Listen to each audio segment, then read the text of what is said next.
বৰপথাৰৰ মুছলিম সমাজ ধৰ্মীয় সংখ্যালঘু সমাজখন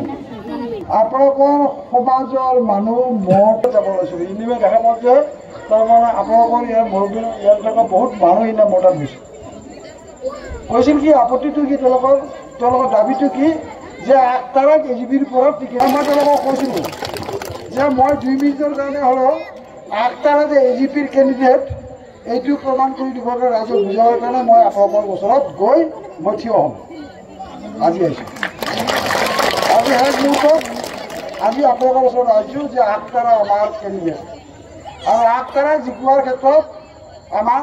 দায়িত্ব আছে আগতাৰাৰ মাথাৰ ওপৰত আগতাৰাৰ মূৰৰ ওপৰত মোৰ হাতখন আছে আগতাৰাৰ মূৰৰ ওপৰত MLA হাত আছে এই কথাটো মই স্পষ্ট কৰিছোঁ তাৰমানে এইটোৱেই যে আগতাৰাক যদি আপোনালোকে জিকাই দিয়ে আগতাৰাৰ জৰিয়তে আমি আপোনালোকৰ সমস্যাসমূহৰ লগত জড়িত হৈ আপোনালোকৰ সমস্যাসমূহ আমি সমাধান কৰিবৰ কাৰণে আগবাঢ়ি যাম আৰু তেতিয়াই আপোনালোকে অনুভৱ কৰিব যে আচলতে আপোনালোকে যে আমাক কমকৈ মৰম কৰে তেতিয়া আপোনালোকে ভাবিব যে আমি আচলতে ভুল কৰিছোঁ আপোনালোকে আমাক কমকৈ মৰম কৰে তেতিয়া আপোনালোকে অনুভৱ কৰিব আমি আচলতে ভুল কৰিছোঁ এইটো নহয় ইয়াৰ এতিয়া কংগ্ৰেছৰ কি অৱস্থা হৈছে অসমত আছে আৰু আমাৰ এজিপিৰ কি হৈছে আমাৰ মানুহে গৈছে আপোনাক গৈছে আমাৰ যেন আমাক এজিপিৰ টিমখন দিব লাগে আমি আপোনালোকৰ আমি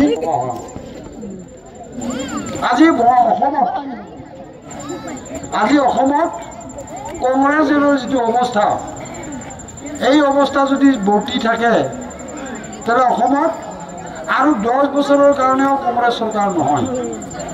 10 বছৰৰ কাৰণে কংগ্ৰেছ চৰকাৰ নহয় আজি বঙাইগাঁৱত কি হৈছে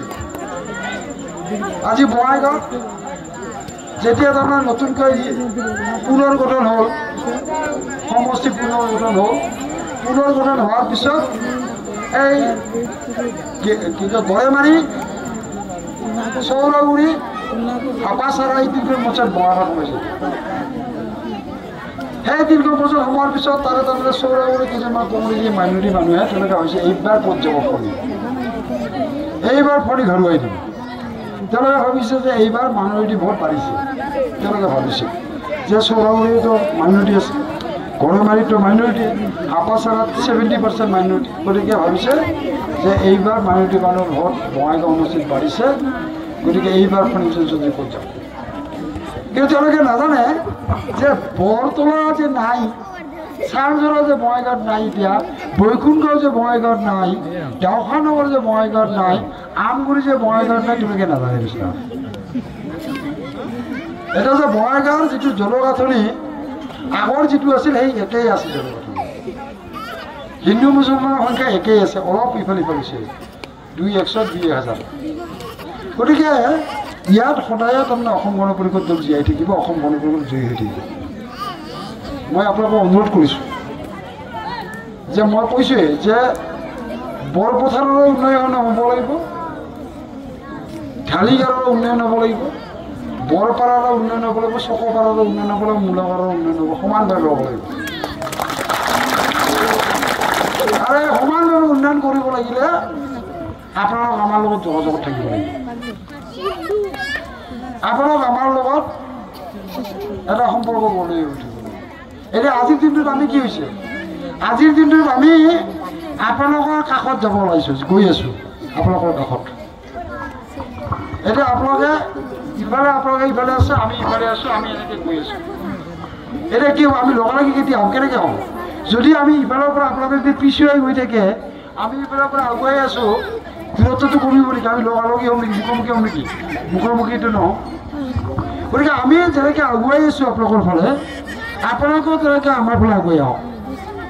একেলগে আমি তাৰমানে ভেদাভেদ নহ'ব আমাৰ মাজত অবিশ্বাস নহ'ব আমাৰ মাজত বিশ্বাস জন্মিব আমাৰ মাজত সমন্বয় গঢ় ল'ব আৰু তেতিয়াই আমি সমাজখনক একেলগে আমি আগুৱাই লৈ যাব পাৰিম মই আজি এই 9টা বাজে মই আপোনালোকৰ বিশেষ দীঘলীয়া বক্তব্য আমাৰ আমল দিব নিবিচাৰোঁ মই আজি কথা দি গ'লোঁ আপোনালোকক 11 তাৰিখে ৰেজাল্ট দিব 11 তাৰিখে ৰেজাল্ট দিব 11 তাৰিখে 8 টাকা জিকিব আৰু